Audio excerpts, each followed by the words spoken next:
we don't have to do the resistance. There's lots of people who will do that. Lots. The people who are going to go through this are people who open to allow everything to happen and don't resist anything, so including something else. What happens to everybody else? At the end of this. That's a real good question. I'm not completely qualified to answer because I haven't been on the other side of all this. But I do know what I can see around me, and that is that there are, in a plant, for instance, there are certain parts of a plant that go on to propagate more plants, the seeds. And the seeds are pieces of that plant that decided to be seeds. Some of the plant decided to be a leaf or a root or a stalk. That's where they felt they fit in, that part of that plant's consciousness. What happens to all those other parts? Like the stalk and the roots and the leaves, it gets to be mulch. It's very useful. It goes in and builds the ground and supports other seeds for other cycles. We're not the first ones to go through this this is 16 billion years, but time is mental, doesn't even exist. This 16 billion years, there were other people who went through this whole cycle before us, other consciousness. Now we call them angels, because they're not limited to physical. They already went through this graduation ceremony, and we're coming up on it. Not everybody makes it through it in one time, So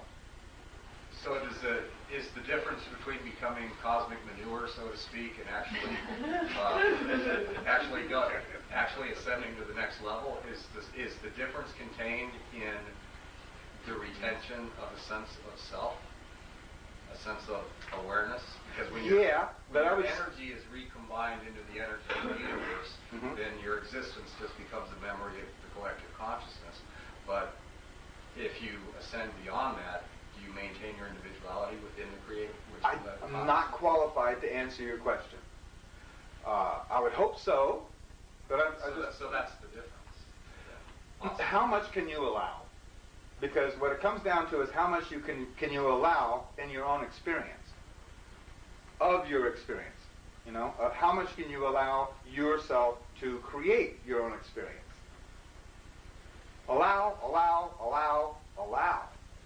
Remember, we're all doing this. Collectively, we're creating this situation, but we are putting our own 2 cents in. It's our investment. We're paying attention. That's our investment. And the more you can just allow things to occur and not resist, then the more you can be in your intuition, so the more you can be in that flow, and things just show up the way you intend them. There's a couple more questions? There was a question. Oh, I personally am psyched about being in this era. Yeah. Really psyched. And my question is, the galactic period that we're in now, does that mean we'll see more of our galactic neighbors? Oh, yeah.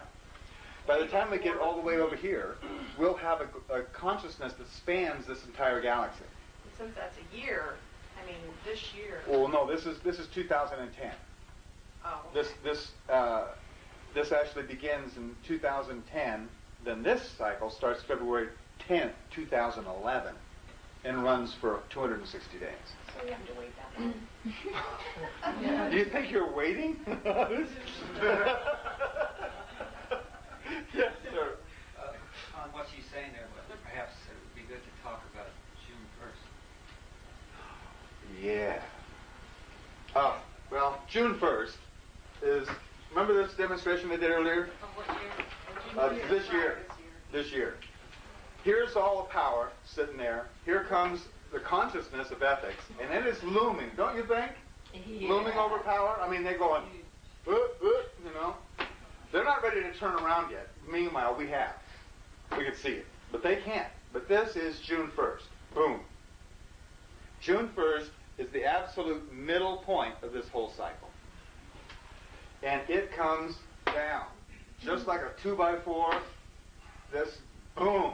And then ethics keeps going, just bulldozing all this power over kind of consciousness right out of the way. Sweet. It's going to be traumatic for some people and exalting for everyone else. Separation they're talking about. Boy, the cleaving. Oh, yeah. Yes. June 1st. So June 1st is when that boom happens, yeah.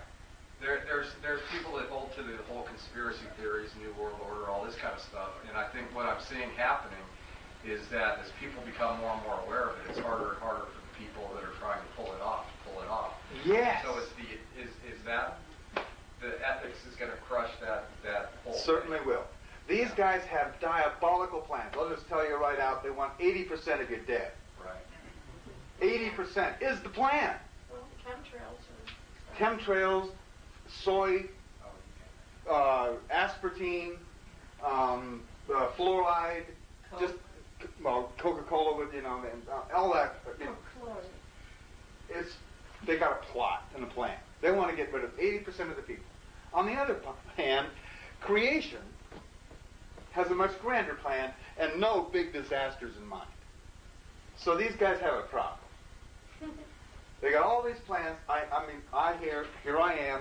I've had millions of plans. And about that many of them turned out the way I thought they would. So what makes these guys any better? That old saying, 99% of everything you were afraid of didn't happen. Right. Yes. So these guys have horrible, draconian plans. That's all they can see now.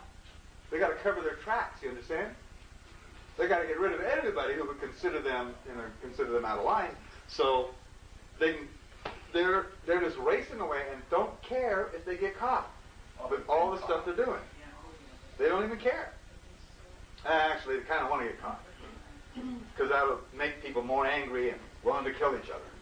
And they want the prestige of everybody knowing that they're the ones that did it. Yeah, the diabolical beasts. The pride they and want ego. that. And so you're going to see stuff that's going to be a test to allow.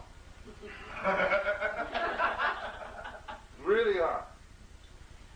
So do you suppose June 1st it's going to be more of an exposure on the media? Mm. Yeah. And It already is. Jail time, all that. The media has already changed track. You guys watch the news? I haven't noticed. Yeah, Because I they know. control the media. I understand. But see, I'm supposed to watch the news. Yeah, and you don't watch the talking heads. You read the crawl at the bottom. And you will get a wonderful education. It's uplifting. Now that you know this, you kind of know what to look for. And you can see all this stuff popping up in the word ethics. Count how many times the word ethics shows up in one day. I mean, it's just all over the place. With all these investigations and this and that, and the exposures, the whistleblowers that are coming out. Yeah, it's tremendous. Yes, ma'am. Soy, not to back you up for a minute. Yeah. I know there's lots of opinions about many things, but what's the diabolical plan to do with soy? Well, soy turns out to be a carcinogen, and the chemicals it produces in your body turn into a brain poison. Soy does? Soy. Non-GMO Yeah. as well? What's that? Non-GMO. Oh, yeah. As organic as it can get. It's the plant itself is a brain poison. On our webpage, under the health section, there's 3,500 articles that are on the webpage, but they're categorized. And under the health section, there's a whole expose on soy and the marketing machine that built it as a health product. Oh, jeez. What about whey? I'm sorry. Whey? Whey. Whey seems to be fine. Yeah, just fine. Yes. Crop circles. You got any information about Well, who's really making them? yeah, well, Other dimensions? I don't know. What is? I don't know exactly, but I know it's a communication, and that's life. I mean, what life does is it communicates.